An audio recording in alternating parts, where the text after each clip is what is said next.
Good afternoon. So, today is episode 3 of AI Inference, and I'm going to talk about something much more practical than before.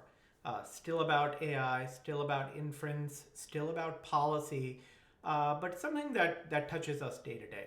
So, I recently signed up for Progressive Insurance. I used to be with State Farm, and I switched over, got a better deal, and I signed up for what's called the Get Snapshot from Progressive. So you get a lower price on your car insurance, but what you have to do is you have to install this device into your onboard diagnostic port.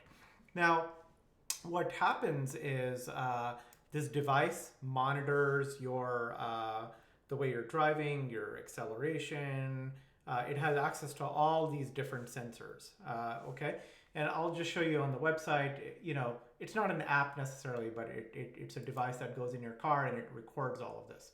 So first of all, I know it might seem like I'm criticizing the system, but I was completely impressed with this. Okay, first of all, it was extremely simple getting it up and running.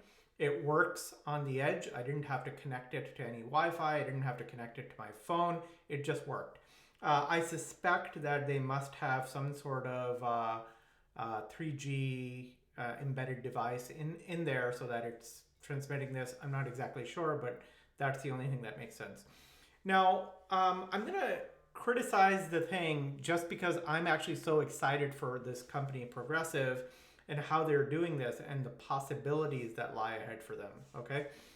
So first of all, super easy to set up, as I said. Now, are the insights valuable? My guess is no, the insights are not currently valuable, but they have an amazing platform on which to build something where the insights will be powerful. Okay, so how do I know this? Well, I have the device beeps every time you do something bad, and I'm going to put bad in quotes because I don't know if necessarily what I was doing was bad, but anytime you accelerate very quickly or anytime you do a hard brake, it registers as something is bad. And here's what I think is going on at the company. I think that the device is currently most likely in an alpha stage where they're seeing if they can actually collect the diagnostics. And they haven't yet figured out what they're going to do with these diagnostics once they collect it. I have to turn this sensor back on, so hold on.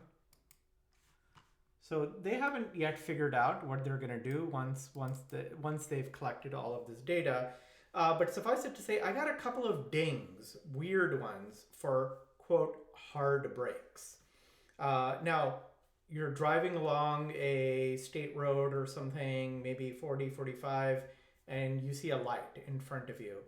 Now, if you brake so that you don't go in like the edge of yellow, red, or so that you don't pass on a red, you actually get dinged. So I thought that was actually pretty counter to their goals, right? Because you could either avoid the ding by just running through, or you could hard brake. And now, when I say hard brake, any second derivative jerk on the car will cause this thing to beep and register a hard brake. And it's not just a beep. I went into my own dashboard and it listed it as a hard brake. But so even if you're 100, 200 feet out and you see a light turn yellow, you start braking slowly, that counts as a hard brake. So obviously it's a little counterintuitive, but I think as an engineer and product manager, I know what's going on. They have a limited number of sensors that they have access to.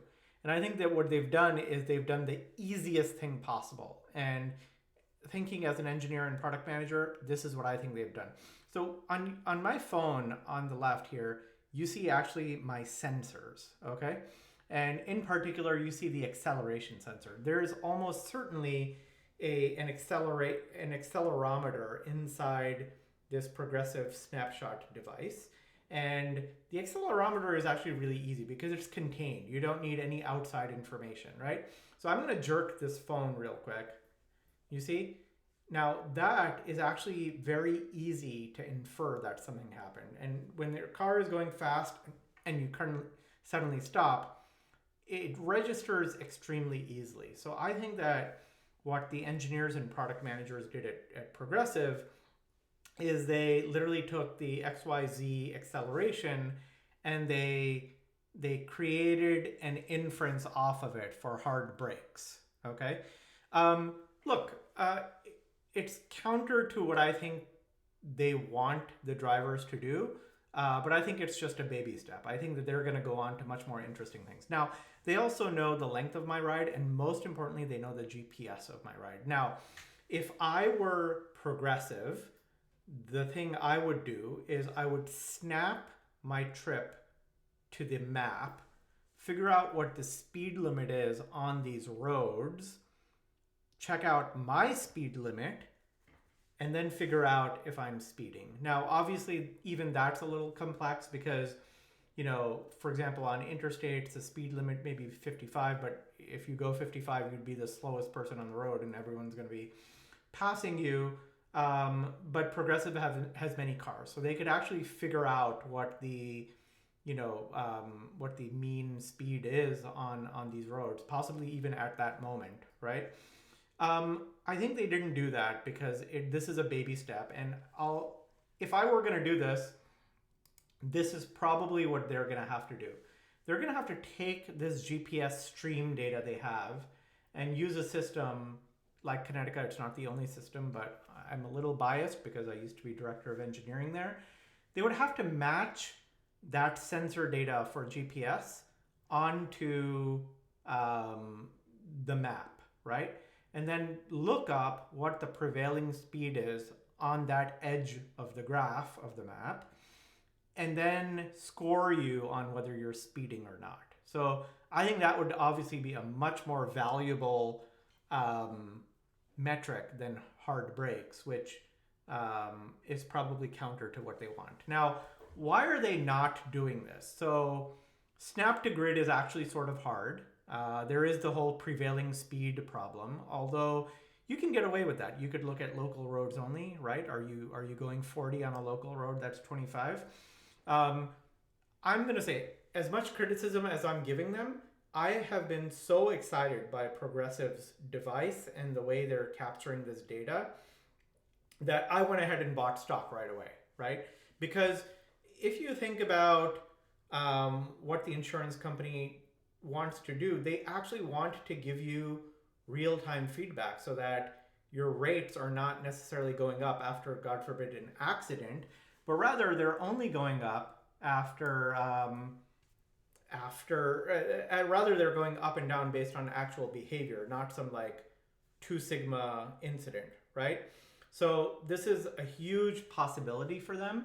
They are actually very well placed to deliver on this. And I think it's going to be good for society, right? Because it's going to encourage people to drive safely. It's going to reduce driving. Now, my kids are a little young, right? 10 years old and preteen, right? So I don't have to worry about how they're driving. But actually, maybe in 8-9 years, I will be extremely interested in how they're driving, right? Like, are they speeding on a local road, right? I would love for Progressive to capture that when the time comes. My kids are obviously, as I said, not even teens, but the trajectory we're on with this, even though it has some big brother, aura around it, I think is a good one, right? You want safety, you want to create a safer society, you want to incentivize the correct behavior, and you want to do it in a seamless way. And ideally, you want real-time feedback so that the person can improve. So 2 thumbs up on all fronts to Progressive, on everything from the way they're doing this to the platform they're creating to what may be possible in 3 years, 5 years, 10 years. So anyway, this is it, episode 3. This is a real example of where AI inference affects us all. And I think for the golden road ahead for AI inference in society. Check it out.